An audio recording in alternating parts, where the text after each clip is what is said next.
അപ്പോൾ നമ്മൾ ഇന്ന് ബയോളജിയിലെ 4ാമത്തെ ചാപ്റ്റർ ആണ് ഡിസ്കസ് ചെയ്യാൻ പോകുന്നത്. 4ാമത്തെ ചാപ്റ്റർ ഏതാണ്? കീപ്പിംഗ് ഡിസീസസ് എവേ, അകറ്റി നിർത്താം രോഗങ്ങളെ. എന്താ ഈ രോഗങ്ങളെ അകറ്റി നിർത്താൻ എന്ന് പറയുന്നത്? നമുക്ക് അടുപ്പിക്കാൻ പറ്റിയ ആളാണോ രോഗങ്ങൾ? അല്ല അല്ലെ. നമ്മളെ എപ്പോഴും എന്താണ് അകറ്റി നിർത്തേണ്ട കാര്യമാണ് എന്ന് പറയുന്നത് രോഗങ്ങൾ അഥവാ ഡിസീസസ് എന്ന് പറയുന്നത്. ഈ രോഗങ്ങൾ നമുക്ക് വരുന്നത് എങ്ങനെയാണ്? നിങ്ങൾ ചിന്തിച്ചിട്ടുണ്ടോ? നമുക്ക് രോഗങ്ങൾ വരുന്നത് എങ്ങനെയാണ്? നമ്മൾ പോയി പിടിച്ചിട്ട് വരുന്നതാണ് രോഗങ്ങൾ? അല്ല അല്ലെ, നമ്മളെ പിടിക്കുന്നതാണ് എന്തെന്ന് പറയുന്നത് രോഗങ്ങൾ എന്ന് പറയുന്നത്. ശരിയാണല്ലോ. അപ്പൊ എങ്ങനെയാണ് ഈ രോഗങ്ങൾ നമ്മുടെ ശരീരത്തിലേക്ക് വരുന്നത്? ഇതുമായിട്ട് ബന്ധപ്പെട്ട് നമുക്ക് എന്തൊക്കെ ബുദ്ധിമുട്ടാണ് നമ്മുടെ ശരീരത്തിൽ ഉണ്ടാകുന്നത് ഇതൊക്കെയാണ് നമ്മൾ ഈ ചാപ്റ്ററിൽ ഡിസ്കസ് ചെയ്യുന്നത്. ഓക്കെ, അപ്പൊ നമുക്ക് നോക്കാം എങ്ങനെ നമ്മുടെ ശരീരത്തെ ഒരു അസുഖം ബാധിക്കുന്നു, ഡിസീസസ് വരുന്നത് എങ്ങനെയാണ്. ഇതിൽ നമുക്ക് ആദ്യം തന്നെ ഒരു പിക്ചർ ആണ് കൊടുത്തിരിക്കുന്നത് അല്ലെ. എന്താണ് കൊടുത്തിരിക്കുന്ന പിക്ചർ? എലിപ്പനി. എന്താണ്? പത്രത്തിലെ ഒരു ന്യൂസ് ആണ് നമുക്ക് കൊടുത്തിരിക്കുന്നത്. എന്താണ്? എലിപ്പനിയെ പ്രതിരോധിക്കാം, ജാഗ്രത നിർദ്ദേശം അല്ലെ. റാറ്റ് ഫീവർ എന്ന് പറയും എലിപ്പനി, കേട്ടിട്ടുണ്ടാവും അല്ലെ. നമുക്ക് എന്താണ് എലിപ്പനി എന്ന് പറഞ്ഞു കഴിഞ്ഞാല് എലിയിൽ നിന്ന്, അതായത് അതിന്റെ വിസർജന വസ്തുക്കളിൽ നിന്ന്, അല്ലെങ്കിൽ എന്താണ് അതിൽ നിന്നും വരുന്ന യൂറിൻ വഴിയാണ് നമുക്ക് എന്ത് പകരുന്നത്? എലിപ്പനി പകരുന്നത്. അപ്പൊ എങ്ങനെയായിരിക്കും എലിയിൽ നിന്ന് നമ്മളിലേക്ക് ഈ അസുഖം എത്തുക? ഇങ്ങനെ പലവിധ അസുഖങ്ങൾ നമ്മുടെ ശരീരത്തിലേക്ക് എങ്ങനെ എത്തുന്നു, ഇതിനെയൊക്കെ നമുക്ക് എങ്ങനെ പ്രിവെന്റ് ചെയ്യാം, തടയാം എന്നൊക്കെ നമുക്ക് ഡിസ്കസ് ചെയ്യാൻ സാധിക്കും. ഇത്തരം സിറ്റുവേഷൻസിൽ നമുക്ക് എങ്ങനെ ഈ വരുന്ന സന്ദർഭങ്ങളിൽ നമുക്ക് എങ്ങനെ ഈ രോഗങ്ങളെ പ്രതിരോധിക്കാം എന്നാണ് നമ്മൾ പഠിക്കുന്നത്. ഓക്കെ, രോഗകാരികൾ പെരുകാനും പകരാനുള്ള സാഹചര്യങ്ങൾ നിലനിൽക്കുന്നത് വിവിധ സാംക്രമിക രോഗങ്ങൾ പടർന്നു പിടിക്കുന്നതിനാലാണ്. രോഗകാരികളിൽ കൂടുതലും സൂക്ഷ്മജീവികളാണെന്ന് പറയുന്നു. ഓക്കെ, ഇങ്ങനെ നമുക്ക് രോഗം പരത്തുന്ന ആളുകൾ ആരൊക്കെയാണ്? മൈക്രോ ഓർഗാനിസംസ് ആണ്, അഥവാ സൂക്ഷ്മജീവികളാണെന്ന് പറയുന്നു.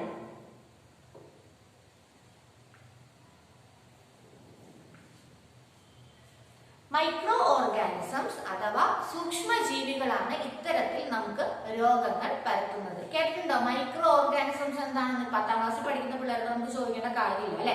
മൈക്രോ ഓർഗാനിസംസ് അഥവാ സൂക്ഷ്മജീവികൾ.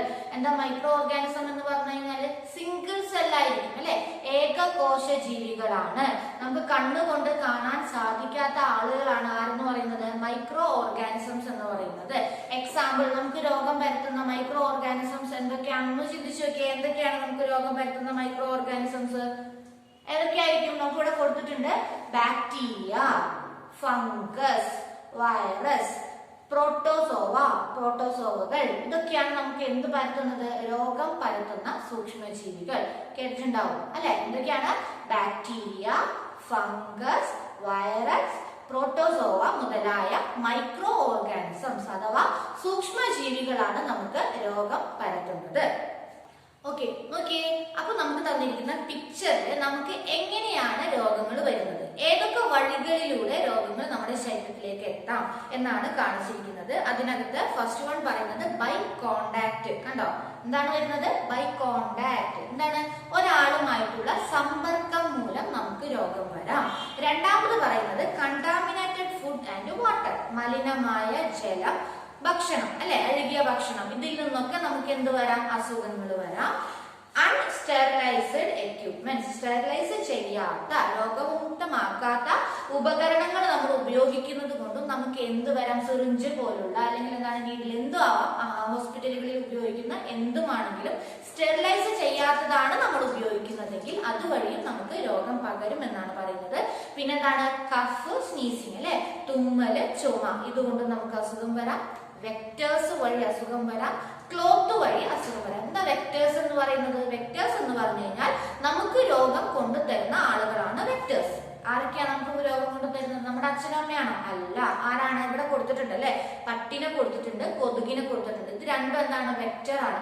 ഒരു ജീവി നമ്മുടെ ശരീരത്തിലേക്ക് രോഗം കൊണ്ടുതരുന്നു. ഇവരിൽ നിന്നാണ് നമുക്ക് രോഗം വരുന്നത്. ഇപ്പൊ നമ്മള് കൂടുതലും ഇന്ന് അനുഭവിച്ചുകൊണ്ടിരിക്കുന്ന ഒരു അസുഖം നമുക്കറിയാം അല്ലെ. എന്താണത്? കൊറോണ വൈറസ് എന്ന് പറയുന്നത് ഓക്കെ, അതിനും ഒരു വെക്ടർ ഉണ്ട്. പന്നിയിൽ നിന്നാണെന്ന് പറയുന്നു അല്ലെ, എന്താ ഈ വൈറസ് ഉണ്ടായിരുന്നു എന്നൊക്കെ നമ്മൾ പറയുന്നു, കേൾക്കുന്നുണ്ട്. അപ്പൊ നമുക്കറിയില്ല കറക്റ്റ് എന്താണെന്നുള്ളത്. അപ്പൊ ഈ വൈറസ് എന്നിൽ നിന്നൊക്കെ നമ്മുടെ ശരീരത്തിലേക്ക് വരുന്നു, അവരെയാണ് നമ്മൾ എന്തെന്ന് പറയുന്നത്, വെക്ടേഴ്സ് എന്ന് പറയുന്നത്. അപ്പൊ ഈ പിക്ചർ ഇമ്പോർട്ടന്റ് ആണ്, അത് അതുപോലെ നമ്മൾ പഠിച്ചു വെക്കേണ്ടതാണ്. എന്തൊക്കെയാണ്? By contact, contaminated food and water, unsterilized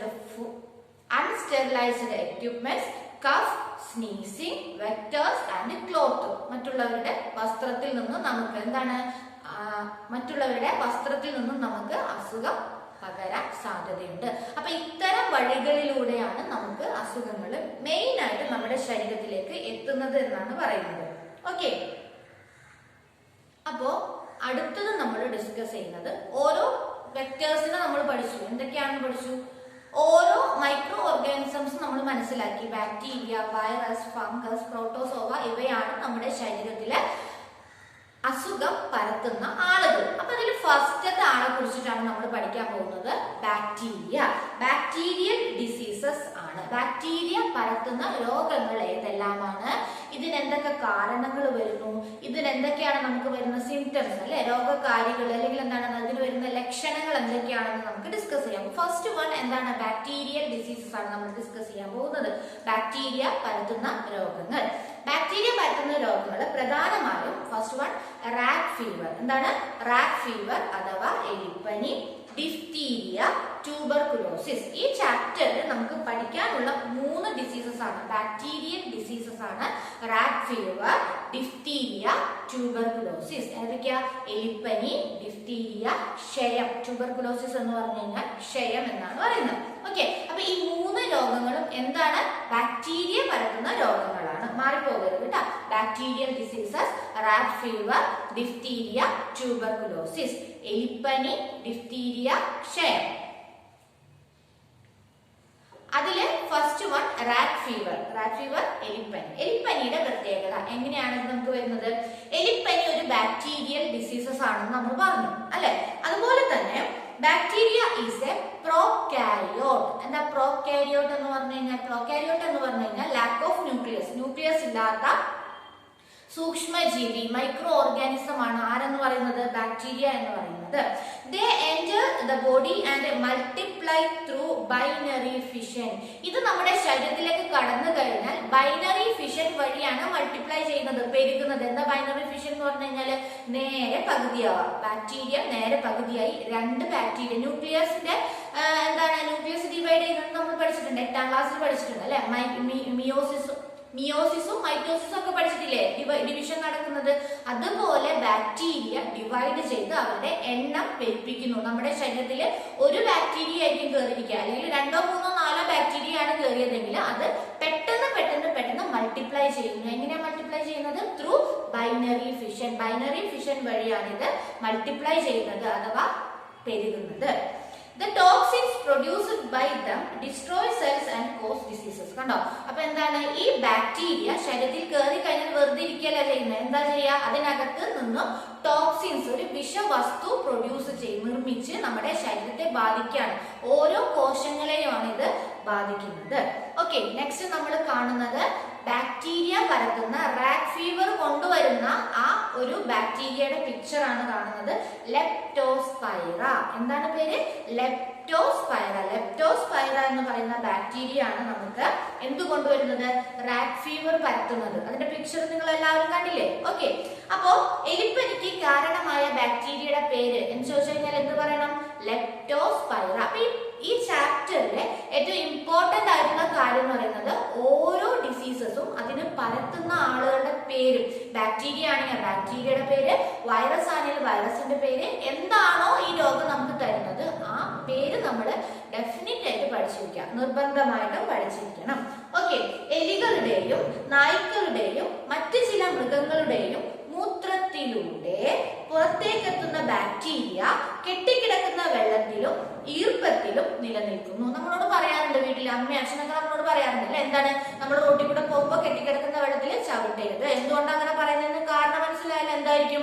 അതിനകത്ത് പട്ടിയോ പൂച്ചയോ എന്താണ് എലിയോ എന്തെങ്കിലുമൊക്കെ എന്ത് ചെയ്തിട്ടുണ്ട്? എന്താവും, യൂറിനേഷൻ നടത്തിയിട്ടുണ്ടാവും അല്ലെ, മൂത്രം ഒഴിച്ചിട്ടുണ്ടാവും. അപ്പൊ ഇതിനകത്ത് എന്തുണ്ടാവും, ഓൾറെഡി ആ ബാക്ടീരിയ അതിനകത്ത് ഉണ്ടാകും. ഇനി നമ്മുടെ കഷ്ടകാലത്തിന് നമ്മുടെ കാലങ്കാലം മുറിഞ്ഞിട്ടുണ്ട്, ഒരു വൂണ്ടുണ്ടെങ്കിൽ അല്ലെ, ഒരു മുറിവുണ്ടെങ്കിൽ അതിലൂടെ ഈ ബാക്ടീരിയക്ക് നമ്മുടെ ശരീരത്തിലേക്ക് കയറാൻ എളുപ്പമായിരിക്കും. അതുകൊണ്ടാണ് എന്ത് ചെയ്യാൻ പാടില്ല എന്ന് പറയുന്നത്, കെട്ടിക്കിടക്കുന്ന വെള്ളത്തിൽ നമ്മൾ ചവിട്ടരുതെന്ന് പറയുന്നത്. ഓക്കെ, ബാക്ടീരിയ മുറിവിലൂടെ രക്തത്തിലേക്ക് പ്രവേശിക്കുന്നു, ശരീര കലകളെയാണ് ഇത് ബാധിക്കുന്നത്. ഓക്കെ, ത്രൂ ബ്ലഡ് വഴി നമ്മുടെ ശരീരത്തിലേക്ക് എത്തി നമ്മുടെ ഓരോ കോശങ്ങളെയും ഇത് ബാധിക്കുന്നു. ഓരോ കോശങ്ങളിലും എത്തി ഇത് വേഗം വേഗം മൾട്ടിപ്ലൈ ചെയ്ത് നമ്മുടെ ശരീരത്തെ തന്നെ ഡിസ്ട്രോയ് ചെയ്യാനാണ് ശ്രമിക്കുന്നത്, അഥവാ നശിപ്പിക്കുന്നു. ഇവ രക്തലോമികകളിൽ തകരാറുണ്ടാക്കുകയും ആന്തരിക രക്തസ്രാവത്തിന് കാരണമാകുകയും ചെയ്യുന്നു. രക്തലോമികകൾ അഥവാ നമ്മുടെ രക്തക്കുഴലുകൾ അല്ലെ, ബ്ലഡ് വെസൽസ് പഠിച്ചിട്ടുണ്ട്. ആ ബ്ലഡ് വെസൽസിനെ ബാധിച്ച് അവിടെ മുറിവുണ്ടാക്കി ബ്ലീഡിങ്, ഇന്റേണൽ ബ്ലീഡിങ്ങിന് കാരണമാകുന്നു. ഇപ്പൊ നമ്മുടെ ശരീരത്തിൽ സാധാരണ ഒരു മുറിവ് വന്നാൽ നമുക്കറിയാം എത്രത്തോളം ബ്ലഡ് പോകുന്നു അല്ലെ. അപ്പൊ ഇന്റേണൽ ബ്ലീഡിങ് വന്നു കഴിഞ്ഞാൽ എന്തായിരിക്കും, നമ്മൾ അറിയുന്നില്ല. പക്ഷെ ഇന്റേണലി നമ്മുടെ രക്തം ഇങ്ങനെ പോയിക്കൊണ്ടിരിക്കും, നമ്മളുടെ എന്താണ് മരണത്തിലേക്ക് അത് നയിക്കുന്നു എന്നാണ് പറയുന്നത്. ഓക്കെ, അപ്പൊ ഇതിന്റെ പ്രധാനപ്പെട്ട സിംറ്റംസ്. ഓക്കെ, എന്തൊക്കെയാണ് ഇതിന്റെ ലക്ഷണങ്ങൾ? നമുക്ക് റാറ്റ് ഫീവർ ആണ്, എലിപ്പനിയാണ് വന്നതെന്ന് നമുക്ക് ജസ്റ്റ് നമുക്കൊന്ന് ഐഡന്റിഫൈ ചെയ്യാൻ പറ്റുന്ന ലക്ഷണങ്ങൾ നമുക്ക് പറയാം. എന്തൊക്കെയായിരിക്കും?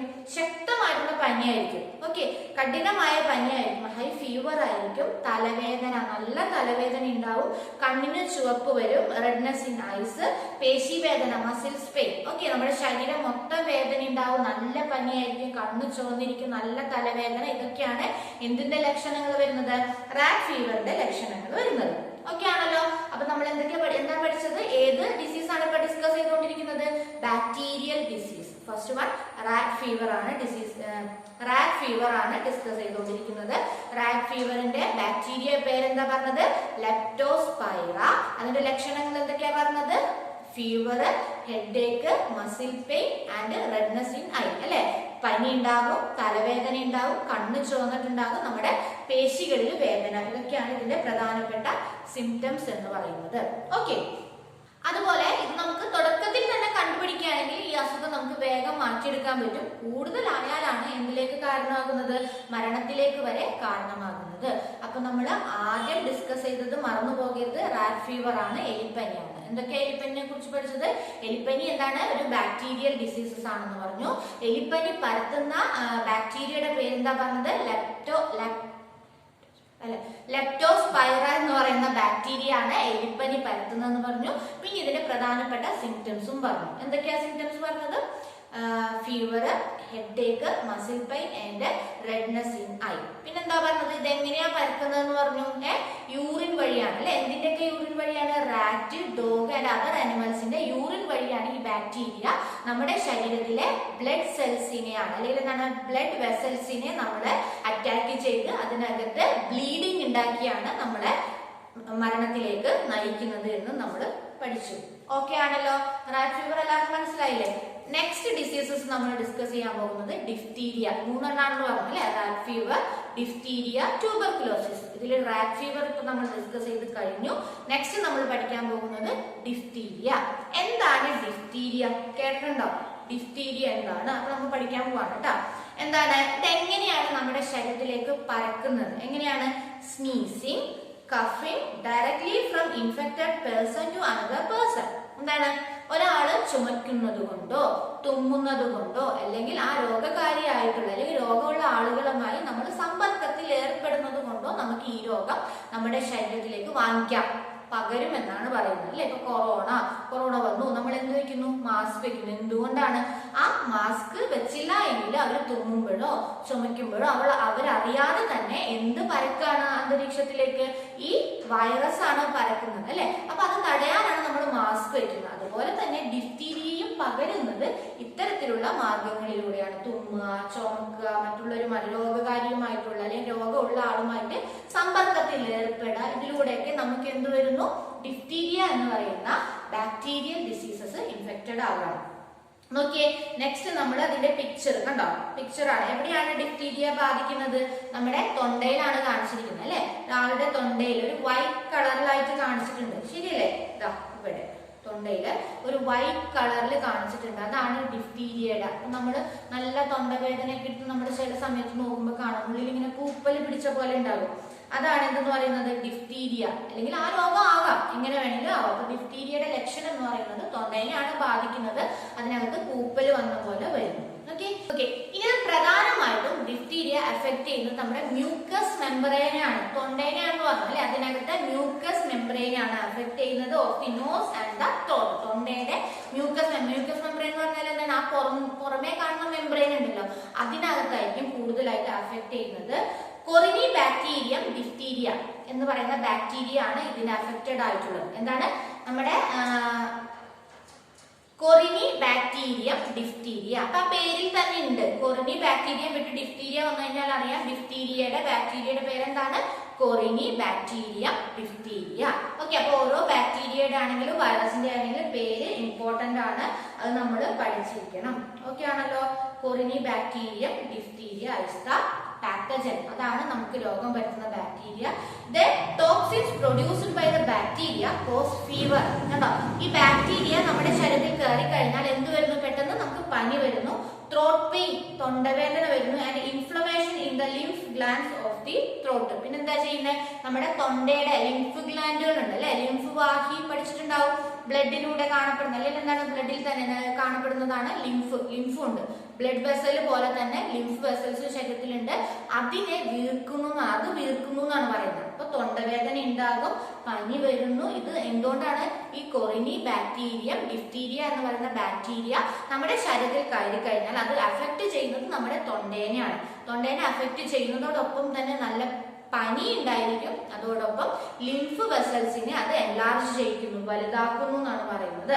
Cells in the mucous membrane which are destroyed by the toxin produced an ash-colored thick coating in the throat within 2 or 3 days. 2-3 ദിവസത്തിനുള്ളിൽ ഇത് നമ്മുടെ തൊണ്ടയിൽ വന്നു കഴിഞ്ഞ് 2-3 ദിവസം കഴിയുമ്പോഴേക്കും അത് മൊത്തം ഒരു ആഷ് കളർ ആക്കും എന്നാണ് പറയുന്നത്. നമ്മുടെ തൊണ്ട ആ ഫുൾ അവിടുത്തെ സെല്ലിനെയൊക്കെ ഡാമേജ് ചെയ്ത് ആ ടോക്സിൻസ് എന്ത് ചെയ്യുന്നു? ഫുൾ ആഷ് കളർ ആക്കി കഴിയുന്നു.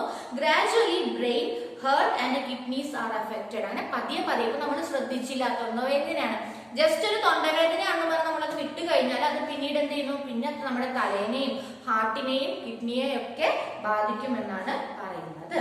ഓക്കെ ആണ്. അപ്പൊ ഡിഫ്തീരിയ എന്ന് പറയുന്ന രോഗത്തെ കുറിച്ചിട്ടാണ് നമ്മൾ ഇപ്പോൾ ഡിസ്കസ് ചെയ്യുന്നത്. ഡിഫ്തീരിയ ഒരു ബാക്ടീരിയൽ ഡിസീസസ് ആണ്. ഡിഫ്തീരിയ പരത്തുന്ന ബാക്ടീരിയ ഏതായിരുന്നു?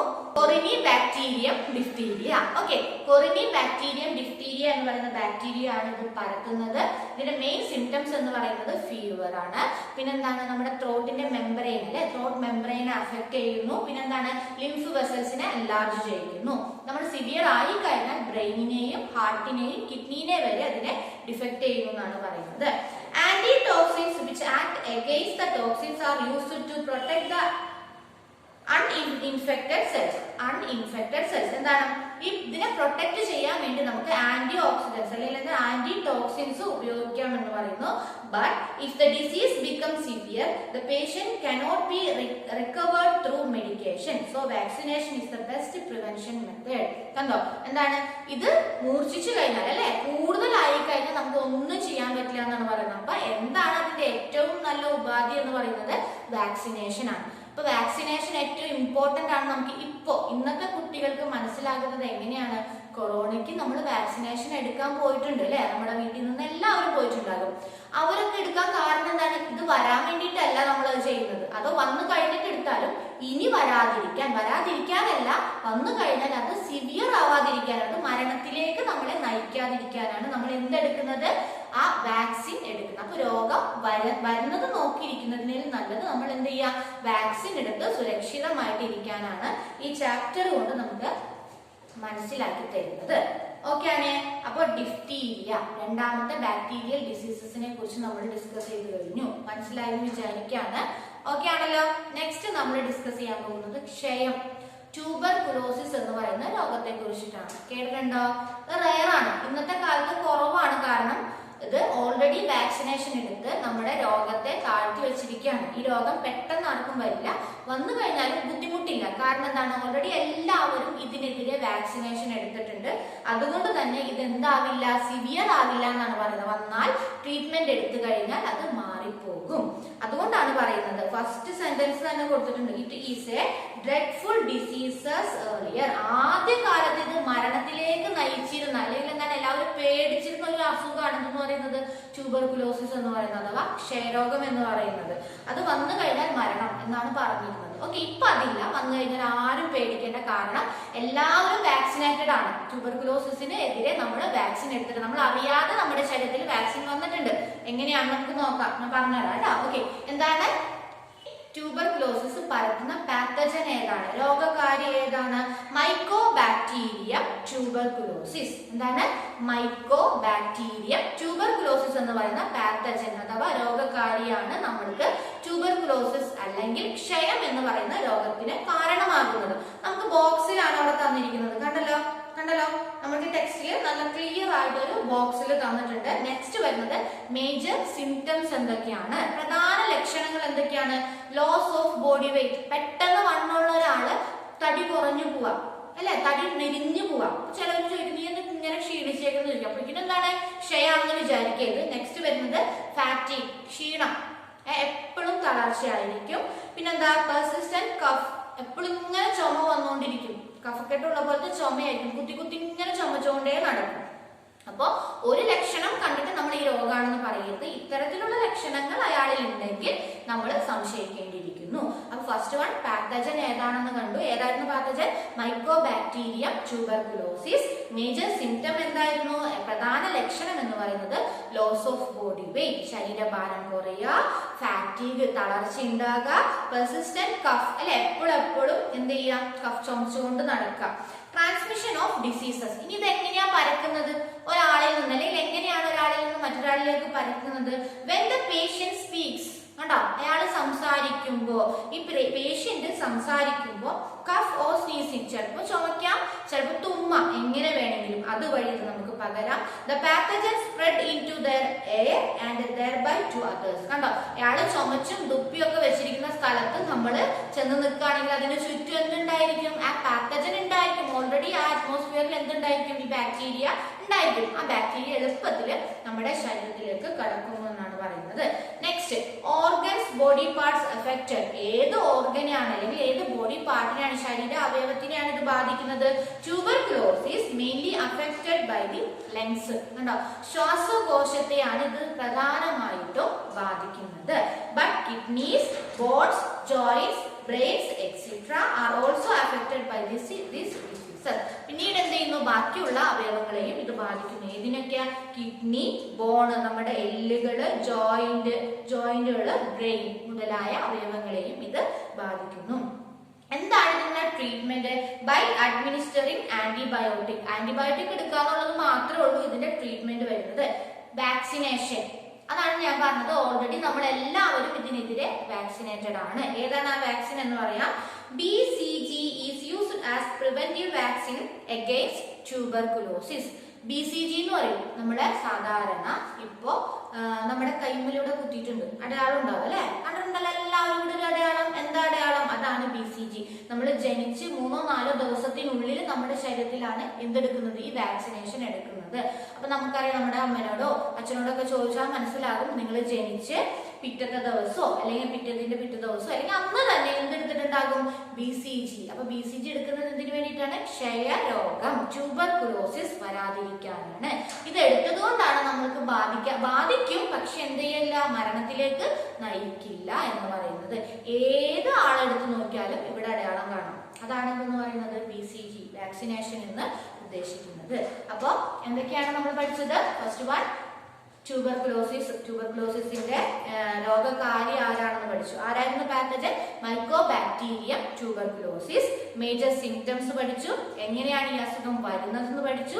ഏത് അവയവത്തെ ഇത് ബാധിക്കുന്നു എന്ന് പഠിച്ചു. അതിന്റെ വാക്സിനേഷന്റെ പേര് BCG എന്ന് നമ്മൾ പഠിച്ചു. ഓക്കെ ആണല്ലോ? ക്ലിയർ അല്ലേ? അപ്പൊ നമ്മൾ ഡിസ്കസ് ചെയ്തത് 3 ഡിസീസസ് ആണ്. ബാക്ടീരിയൽ ഡിസീസസ് ആണ് ഡിസ്കസ് ചെയ്തത്. ബാക്ടീരിയ ഒരു മൈക്രോ ഓർഗാനിസം ആണെന്ന് പഠിച്ചു. ഇത് നമുക്ക് രോഗം പരത്തുന്നു എന്നും പഠിച്ചു ആദ്യം അല്ലെ. അത് കഴിഞ്ഞ് നമ്മൾ ബാക്ടീരിയൽ ഡിസീസസ് 3 ഡിസ്കസ് ചെയ്തു. First one rat fever, second one diphtheria, third one tuberculosis. Rat ഫീവറിന്റെ ബാക്ടീരിയയുടെ പേര് എന്തായിരുന്നു? റാറ്റ് ഫീവറിന്റെ ബാക്ടീരിയയുടെ പേര് ലെപ്റ്റോസ്പൈറ. രണ്ടാമത്തത് ഡിഫ്തീരിയ. ഡിഫ്തീരിയയുടെ ബാക്ടീരിയയുടെ പേരെന്തായിരുന്നു? കൊറിനി ബാക്ടീരിയ ഡിഫ്തീരിയ. മൂന്നാമത്തെ ബാക്ടീരിയയുടെ പേരേതായിരുന്നു? മൂന്നാമത്തെ ഡിസീസസ് ട്യൂബർകുലോസിന്റെ ബാക്ടീരിയയുടെ പേരെന്തായിരുന്നു?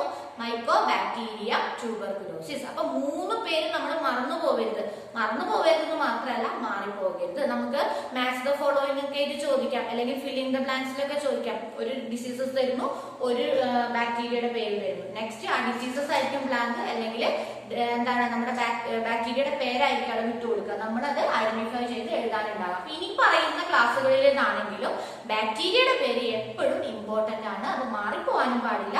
ഇമ്പോർട്ടന്റ് ആയിട്ട് നമ്മൾ പഠിച്ചിരിക്കണം.